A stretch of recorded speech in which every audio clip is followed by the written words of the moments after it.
বিশ্ব নিউজে আপনাদের স্বাগত। শুরুতে জানিয়ে দিই সংবাদ শিরোনাম। সকল দল ছাড়া নির্বাচন বিশ্বাসযোগ্য হতে পারে না। আওয়ামী লীগ নিষিদ্ধকরণ প্রসঙ্গে বাংলাদেশের প্রাক্তন প্রধানমন্ত্রী শেখ হাসিনা। মুনিরের সিআইএ মোসাদ চুক্তির মাধ্যমে যুদ্ধোত্তর পরিকল্পনার অধীনে পাকিস্তান গাজায় 20,000-এরও বেশি সৈন্য পাঠাবে। গাজায় তেল আবিবের যুদ্ধের মধ্যে 18 মাসে 279 জন ইসরায়েলি সেনা আত্মহত্যার চেষ্টা করেছে সরকারি তথ্য অনুসারে। ওদিকে তুর্কি দেশব্যাপী উৎসবের মধ্য দিয়ে 102তম প্রজাতন্ত্র দিবস উদযাপন করেছে। যুদ্ধবিরতিতে ফিরে যাওয়ার ঘোষণা দেওয়ার আগে 12 ঘন্টার মধ্যে গাজা জুড়ে 100 ফিলিস্তিনিকে হত্যা করেছে ইসরায়েল। এ ছিল সংবাদ শিরোনাম, এবার বিস্তারিত। বাংলাদেশের পলাতক প্রাক্তন প্রধানমন্ত্রী শেখ হাসিনা বুধবার সতর্ক করে বলেছেন যে তার দল ছাড়া নির্বাচন করা তার উৎখাতের পর প্রথম। তার দেশে আরও বিভাজনের বীজ বপন করার অর্থ।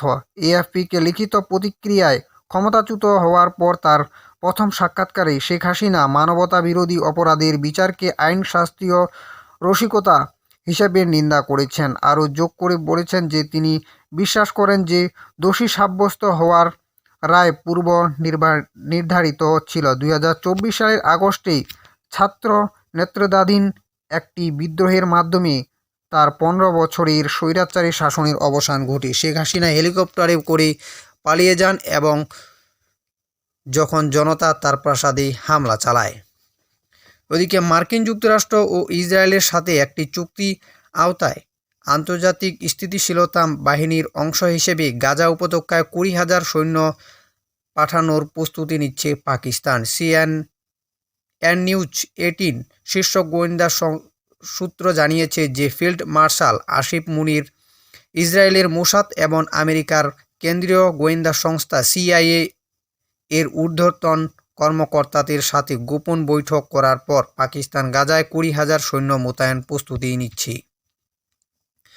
এদিকে বুধবার প্রকাশিত সরকারি তথ্য দেখা গেছে যে তেল আবিবের গাজা যুদ্ধের মধ্যে 18 মাসেই মোট 279 জন ইসরায়েলি সৈন্য আত্মহত্যার চেষ্টা করেছে।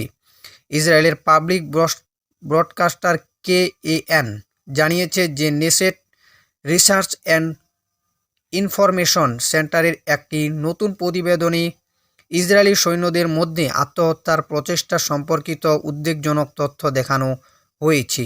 তথ্যটি 2024 সালের জানুয়ারি থেকে 2025 সালের জুলাই পর্যন্ত আত্মহত্যার প্রচেষ্টা তুলে ধরেছে। উল্লেখ করেছে যে এই প্রচেষ্টার 12% ছিল অত্যন্ত গুরুতর, 88% ছিল মাঝারি এবং এর মধ্যে 36টি ছিল মৃত্যুর কারণ। প্রতিবেদন অনুসারে 2017 সাল থেকে 2025 সালের জুলাই পর্যন্ত 124 জন ইসরায়েলি সৈন্য আত্মহত্যা করে মারা গেছে, যার মধ্যে 68% বাধ্যতামূলক সামরিক পরিষেবায়, 21% রিজার্ভ এবং 11% স্থায়ী কর্তব্যে নিয়োজিত। প্রতিবেদনে 2023 সাল থেকে রিজার্ভ সৈন্যদের মধ্যে আত্মহত্যার ঘটনা উল্লেখযোগ্যভাবে বৃদ্ধি পেয়েছে বলে ইঙ্গিত দেওয়া হয়েছে, যা গাজা যুদ্ধ শুরু হওয়ার পর থেকে সক্রিয় কর্তব্যরত সৈন্যের সংখ্যা বৃদ্ধির সাথে এটিকে যুক্ত করেছে। তুরস্ক বুধবার দেশব্যাপী অনুষ্ঠান এবং জনসাধারণের উৎসবের মাধ্যমে তার প্রজাতন্ত্রের প্রতিষ্ঠার 102তম বার্ষিকী উদযাপন করেছে। এই স্মরণসভায় 1923 সালের 29 অক্টোবর মুস্তাফা কামাল আতাতুর্ক কর্তৃক প্রজাতন্ত্রের ঐতিহাসিক ঘোষণাকে সম্মান জানানো হয়, যা দেশের ক্যালেন্ডারের সবচেয়ে গুরুত্বপূর্ণ তারিখগুলির মধ্যে একটি। রাষ্ট্রপতি রিসেপ তাইয়িপ এরদোগান প্রজাতন্ত্রের প্রতিষ্ঠাতা মুস্তাফা কামাল আতাতুর্কের সমাধিসৌধ আনিতকাবির পরিদর্শন করেন। 1923 সালের 29 অক্টোবরের ঘোষণাপত্রে দেশটির আনুষ্ঠানিক নাম তুর্কি প্রতিষ্ঠিত হয় এবং সরকারকে একটি প্রজাতন্ত্র ব্যবস্থা রূপান্তরিত করা হয়। এই ঘোষণার পর তুর্কি গ্র্যান্ড ন্যাশনাল অ্যাসেম্বলি সর্বসম্মতিক্রমে আতাতুর্ককে দেশের প্রথম রাষ্ট্রপতি হিসেবে নির্বাচিত করে, যা মৌলিক রূপান্তর সম্পন্ন করে। ইসরায়েলি সেনাবাহিনী ঘোষণা করেছে যে তারা গাজা যুদ্ধবিরতি চুক্তি মেনে চলা পুনরায় শুরু করবে, যার ফলে ধারাবাহিক হামলায় 100 জনেরও বেশি ফিলিস্তিনি নিহত হয়েছে, যার মধ্যে অসংখ্য শিশুও রয়েছে। উপকূলীয় অঞ্চলে কয়েক ঘন্টা ধরে তীব্র বোমাবর্ষণ, যা যুদ্ধবিরতি চুক্তির উল্লেখযোগ্য লঙ্ঘনের প্রতিনিধিত্ব করে। তারপর এই ঘোষণা আসে। বুধবার ইসরায়েলি সামরিক বাহিনী এক বিবৃতিতে নিশ্চিত করা হয়েছে যে সেনাবাহিনী রাজনৈতিক নির্দেশনায় যুদ্ধবিরতির পুনর্বীকরণ শুরু করেছে।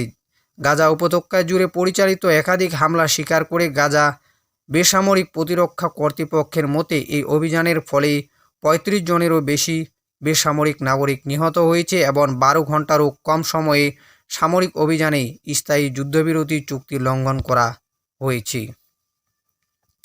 এদিকে ইসরায়েলের শীর্ষ বাণিজ্যিক অংশীদার থাকা সত্ত্বেও রাশিয়াকে নিষেধাজ্ঞা দেওয়ার জন্য আলবানিজ ইইউ নিন্দা করেছেন এবং গাজা পুড়ে যাওয়ার সময় তেল আবিবের সাথে সম্পর্ক স্বাভাবিকরণকারী আরব রাষ্ট্রগুলির সমালোচনা করেছেন। তিনি জ্বালানি সহযোগিতা বজায় রাখা এবং গাজার শেষ মানবিক জীবনরেখা রাফা ক্রসিং বন্ধ করার জন্য মিশরের সমালোচনা করেন।